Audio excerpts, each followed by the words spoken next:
Au côté protocolaire de la chose avec lequel je vais un petit peu rompre dans un tout petit instant, moi c'est vraiment un jour très heureux pour moi, après 3 années de travail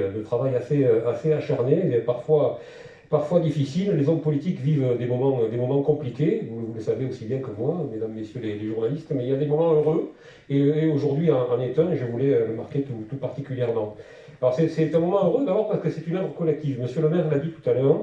C'est vrai qu'une fois que ça a éclos, le bébé est sorti, on a l'impression que c'est un produit achevé, mais en réalité c'est le travail en amont qui demande énormément d'énergie, énormément de mobilisation des équipes de l'agglomération, bien sûr, de mobilisation des équipes de l'université, sous la houlette, la main de fer, la main de maître plus exactement du président Auger, la mobilisation du personnel et de la direction de l'IUT évidemment, la mobilisation de Madame la rectrice, de plusieurs rectrices en fait, pour rendre grâce au travail qu'ont effectué vos prédécesseurs,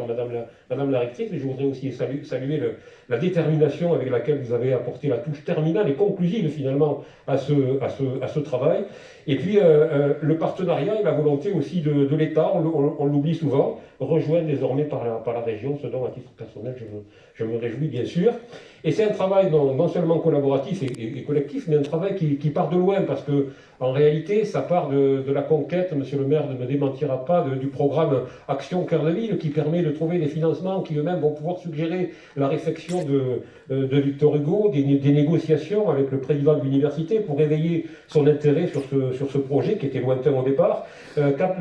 essayer de capter l'intérêt du rectorat et de lui dire que venir construire quelque chose à cette en particulier mérite un intérêt à relever et peut-être plus qu'ailleurs. Intérêt à éveiller aussi chez Madame la ministre Frédérique Vidal, que je voudrais saluer aujourd'hui, même si elle n'est pas là, parce que en réalité, elle est sensible, hein, en connaissance du problème, est sensible à sa réalité depuis le tout début. Elle était très intéressée au projet C'est toi, et je suis ravi, heureux qu'elle ait tenu les engagements qu'elle avait pris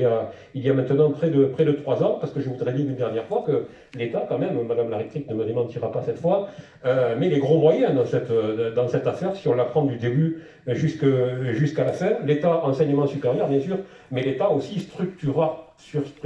de territoires, hein, puisque dans l'action Cœur de Ville, il y a cette idée de refaire vivre des territoires qui parfois sont en difficulté. Bref, un gros travail, mais qui, c'est pour ça que je disais que je vais rompre un petit peu avec l'académisme généralisé, n'a pas vocation à servir ceux qui le font, mais comme le dit Paul Valéry, que je reprends souvent à mon compte dans le domaine, a vocation à servir ceux qui viennent après, c'est-à-dire les jeunes gens qui vont bénéficier des dispositifs que nous avons réussi à mettre en place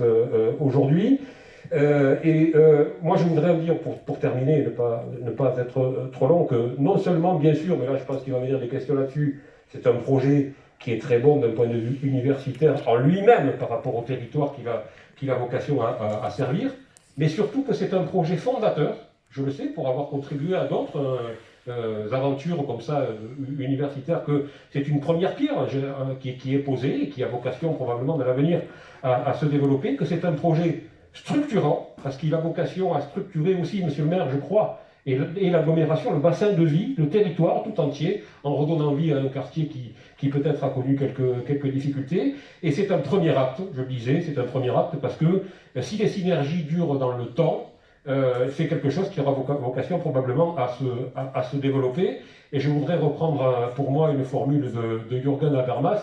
dans la théorie de l'agir communicationnel qui nous disait que nous serions beaucoup plus forts si nous savions retenir les leçons de nos actions passées. Et je crois que quand on témoigne du fait qu'on peut travailler tous ensemble, on fait de belles choses. Je crois qu'on devrait le garder à l'esprit pour les années qui viennent. Je vous remercie.